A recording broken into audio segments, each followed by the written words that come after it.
अब सबसे पहले हम ये जाने कि ये जीव कौन होता है, ये क्या है जीव।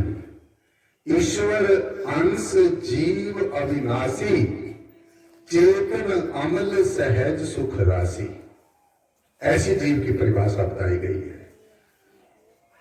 ईश्वर अंश जीव अविनाशी, चेतन अमल सहज सुख राशि। ये जो जीव है, अब पहले इसी को समझे हम, क्या होता है जीव। जैसे हमारा चतुष्टय अंतःकरण है, चतुष्टय अंतःकरण है, हमारा मन है, बुद्धि है, चित्त है, अहंकार है। मन, बुद्धि, चित्त और क्या है, अहंकार, जो भक्ति मार्ग में सबसे बड़ी रुकावट है। तो मन, बुद्धि, चित्त और अहंकार, ये हमारा चतुष्टय अंतःकरण है। ये चार अंतःकरण हम सबके अंदर है। ये अच्छी तरीके से समझना है, तभी भक्ति में सफलता मिलेगी। सारे पेपर जब तक पास नहीं होंगे, तो मैं भी ये बात शासन में मजबूर हूं कहने पे, तो वो पोजीशन नहीं मिलेगी, वो डिग्री नहीं मिलेगी और स्तर नहीं मिलेगी।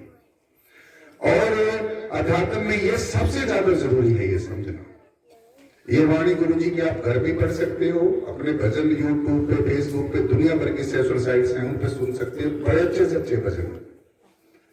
लेकिन जो विचार है और सदविचार है और गुरुमत विचार है, जो वाणी के ऊपर आधारित विचार है, जो हमारे शास्त्रों के सम्मत है, जो हमारी गुरु की वाणी के सम्मत है, ऐसा विचार। ये जो चतुष्टय मैंने आपको अंतःकरण कहा है, मन, बुद्धि, चित्त और अहंकार, ये चार हमारा अंतःकरण है। जो चतुष्टय अंतःकरण है, हमारा जो सबसे पहला स्टेप है, फर्स्ट स्टेप, मन, जो इंद्रियों का, ज्ञानेंद्रियों का, कर्मेंद्रियों का जो राजा है, जिसके कहने से हमारी इंद्रियां, ज्ञानेंद्रियां, कर्मेंद्रियां, जितने भी हमारे एक्शन और रिएक्शंस हैं, चाहे वो नेगेटिव है चाहे वो पॉजिटिव है, क्योंकि मन जो है दो धारी तलवार है।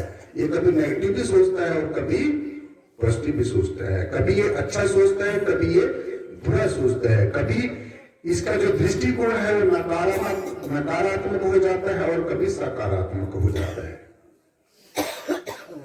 जो हमारा मन है, अब ये मन क्या होता है?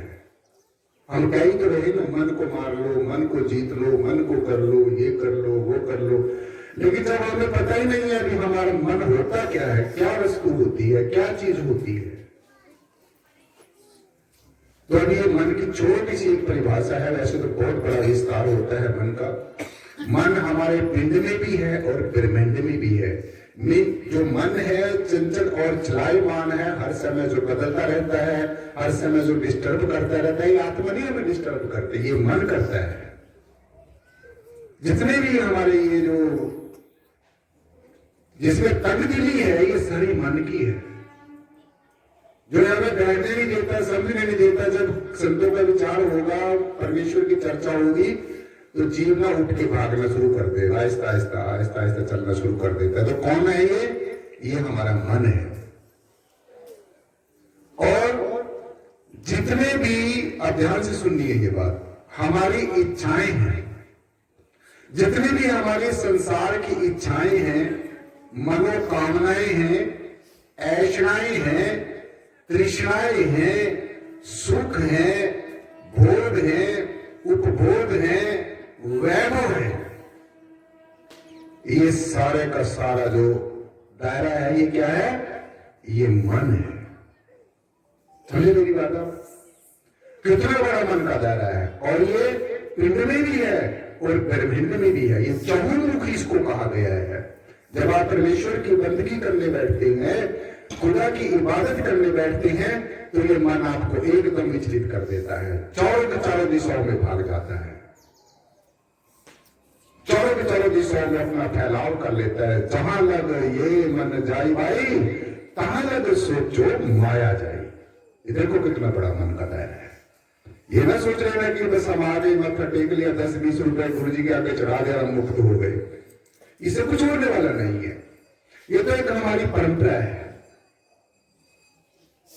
जहां लग ये मन जाए भाई, तहां लग सोचो माया जाइए। जहां जहां तक मन ऊंची उड़ाने भरता है, I will do this, I have done this, मैंने ये किया है और ऐसा मैं करूंगा, ऐसा मैं कर रहा हूं, ये 3 के 3 काल में है।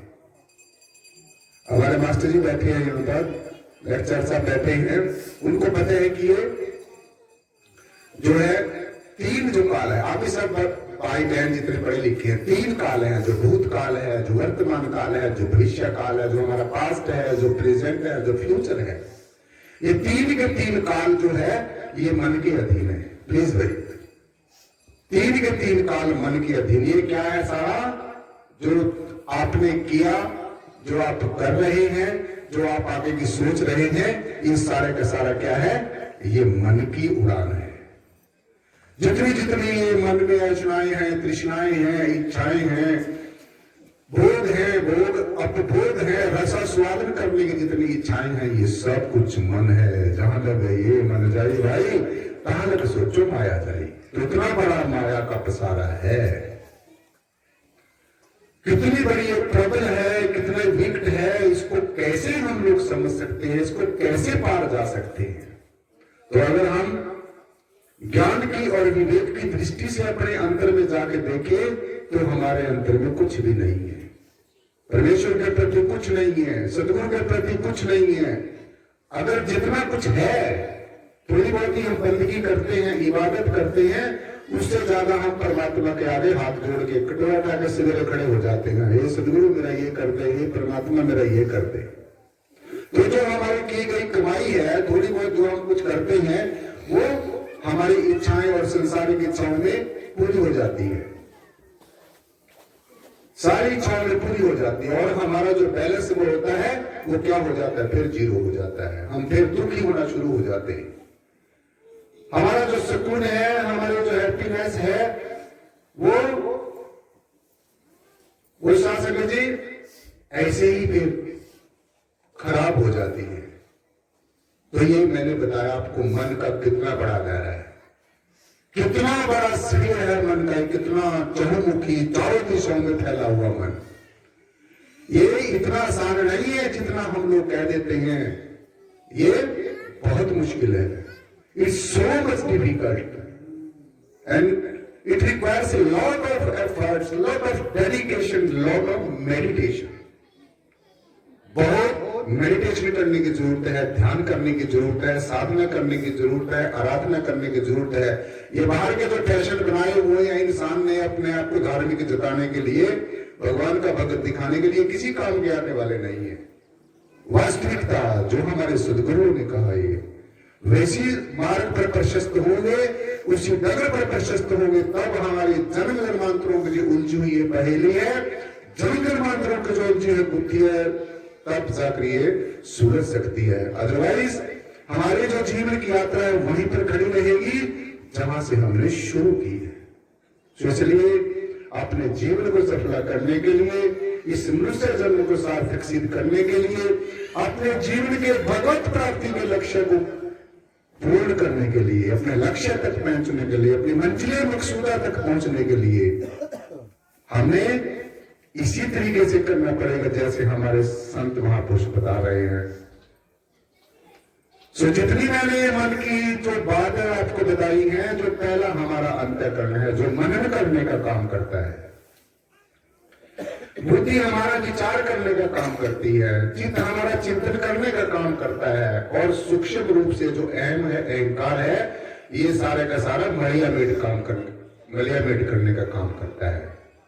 तो सूक्ष्म से सूक्ष्म अहंकार, सूक्ष्म से सूक्ष्म जो अहम है, चाहे वो किसी जाति में पैदा होने का अहम हो सकता है, मेरी जाति सबसे ऊंची है, किसी धर्म को मानने में हो सकता है मेरा धर्म सबसे ऊंचा है, किसी पूजा पद्धति को करने में लगता है मैं सबसे ज्यादा परमेश्वर की पूजा करता हूं, और भी किसी भी धार्मिक कृत्य करने का अहंकार, किसी धन संपदा का अहंकार, किसी संतान का अहंकार, मकान का अहंकार, दुकान का अहंकार, दुनिया की शान शौकत का अहंकार, चल और अचल संपत्ति का अहंकार, दुनिया की चीजें जो नास्तिक चीजें हैं, जो नश्वर चीजों को संग्रह करने की प्रवृत्ति, दूसरे को नीचा दिखाने की प्रवृत्ति, अपने आप को श्रेष्ठ समझने की प्रवृत्ति, तो ये सारा क्या है? ये सूक्ष्म रूप से अहम है, सूक्ष्म रूप से अहंकार है। और जब तक ये सारे पेपर पास नहीं होंगे तो मैं नहीं समझता भी हमें सुकून मिल सकता है, हमें मोक्ष मिल सकता है, हमें मुक्ति मिल सकती है। सो ये जितनी मैंने आपको बात बताई, जितनी मन की, एक बार और सुन लो, ये आपके काम आएगा।